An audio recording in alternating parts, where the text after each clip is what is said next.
নমস্কার, আমি সৌগতা আর আপনাদেরকে স্বাগত জানাই হ্যাপি বং এক্সপ্লোরার্সের আরও একটি নতুন বেড়ানোর গল্পে।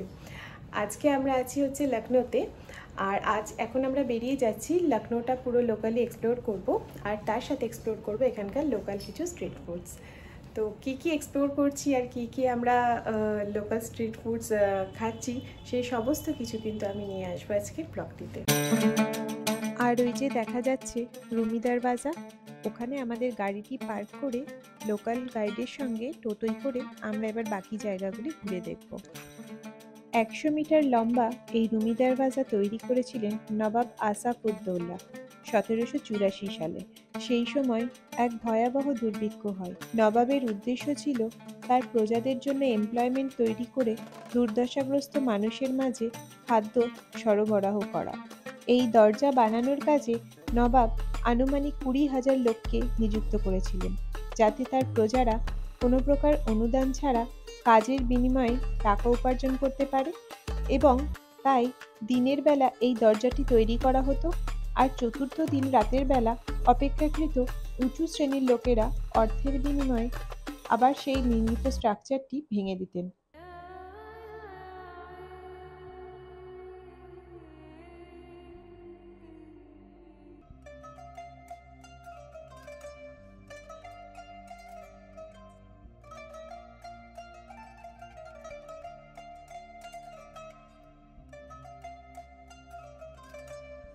67 মিটার উঁচু এই ক্লক টাওয়ারটি তৈরি করেছিলেন নবাব নাসিরউদ্দিন হায়দার 1880 সালে।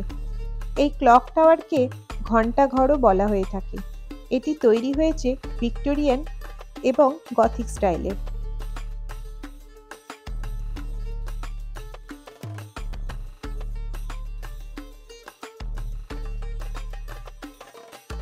আর এটি হুসেনাবাদ পিকচার গ্যালারি।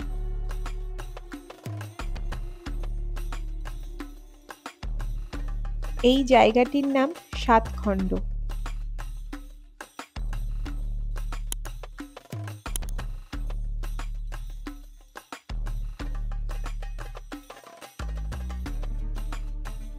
আর আমরা এবার পৌঁছে গিয়েছি বড় ইমামবাড়াতে। আর এখানেই আছে প্রসিদ্ধ ভুলভুলাইয়া, যেখানে ঢোকার 1024টি রাস্তা থাকলেও বেরোনোর জন্য আছে কিন্তু কেবলমাত্র 2টি রাস্তা।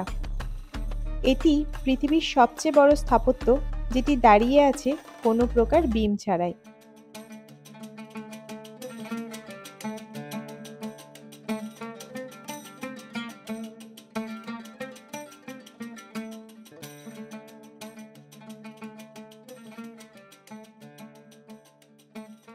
তবে বড় ইমামবাড়াতে ভিডিওগ্রাফি কিন্তু অ্যালাউড নয়, তবে ছবি তোলা যাবে, এবং সেগুলি কিছু কিছু স্পেসিফিক জায়গায়। তো সেই মতো আমরা কিন্তু ছবিও তুলে নিয়েছি।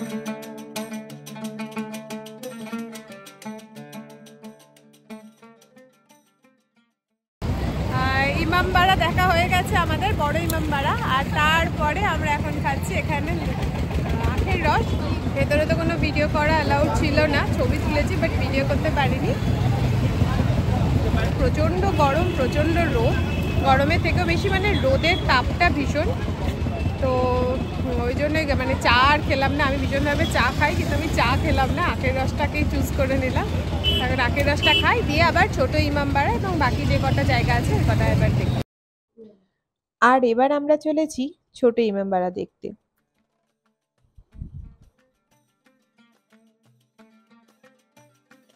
বড় ইমামবাড়ার মতো ছোট ইমামবাড়াতেও কিন্তু ভিডিওগ্রাফি প্রহিবিটেড, তাই বাইরেই আমরা কিছু ছবি তুলে নিয়েছি।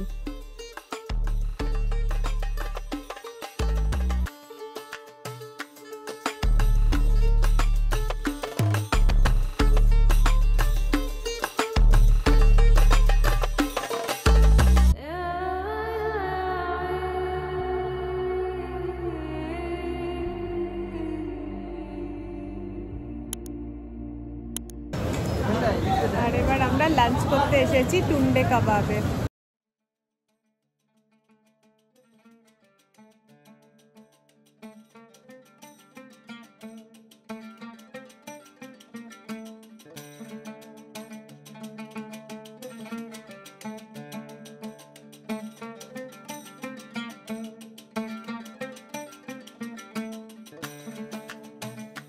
এটা হচ্ছে স্টাফ টাংড়ি কাবাব, এর মধ্যে কিমা আছে, মানে উপরটা চিকেন ভিতরটা মটন।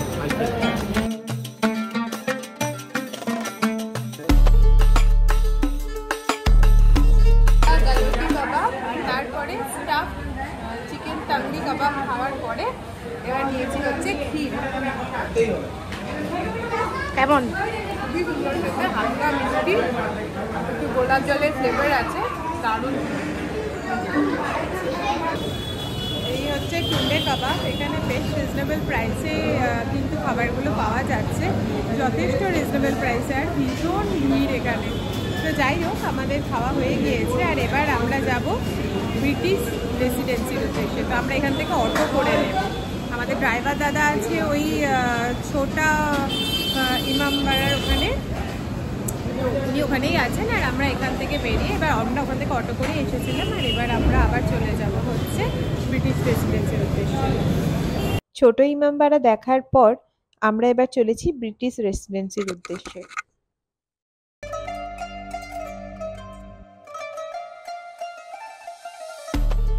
আর এটা হচ্ছে দরজা, মানে গেট আর কি, কাঠের, সেই সময়কার কাঠের দরজা।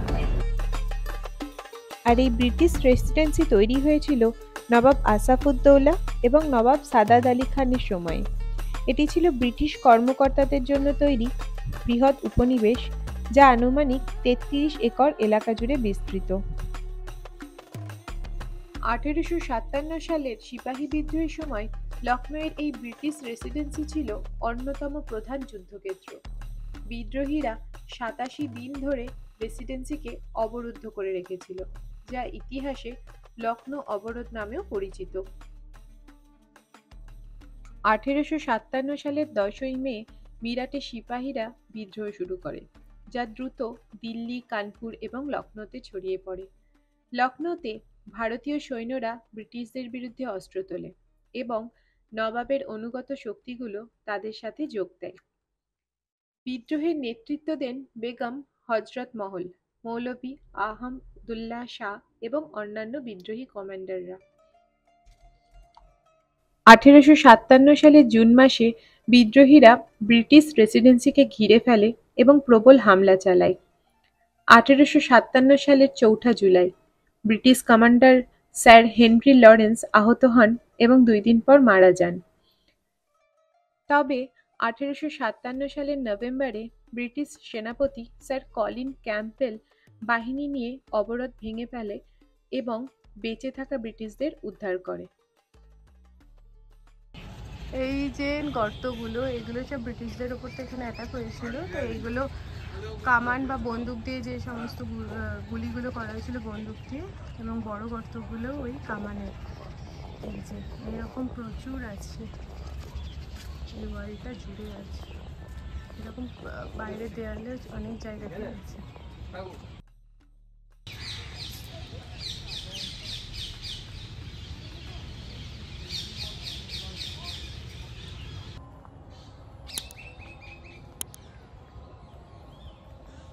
রেস্ট করে নিয়েছি, আর এবার আমরা যাব ডিনার করতে। কাছাকাছি যাব, কাছাকাছি ওপেন এয়ার বলে একটা রেস্টুরেন্ট আছে, ওখানটাই যাব। তো দেখা যাক ওখানে কি পাওয়া যাচ্ছে না যাচ্ছে।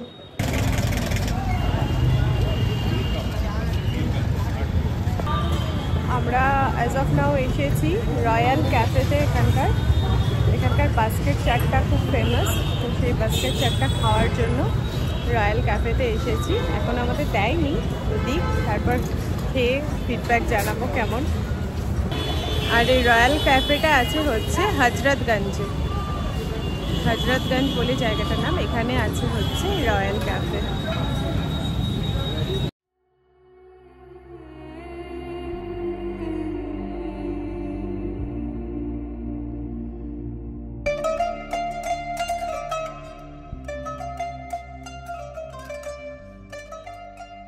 এই হচ্ছে এখানকার ফেমাস বাস্কেট চাট।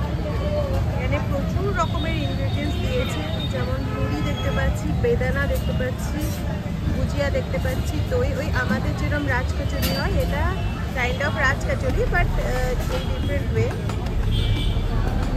দেখা যাক টেস্ট করে এটা কেমন। এটার মধ্যে প্রচুর কিছু আছে, ধরুন দারুণ খেতে, এটা সাধারণত কোথাও পাওয়া যায় না। এর মেন হচ্ছে ওই বাস্কেটটা, আর বাস্কেটের মধ্যে অনেক কিছু আছে এর মধ্যে, যার নাম মানে কত কিছু আছে বোঝা মুশকিল। আর আমরা ডিনার করতে এসেছি এখানে হজরতগঞ্জে ওপেন এয়ার বলে একটি রেস্টুরেন্ট আছে, রেস্টুরেন্ট না এই রোড সাইড ধাবার মতন, তো সেখানে এসেছি আমরা ডিনার করতে।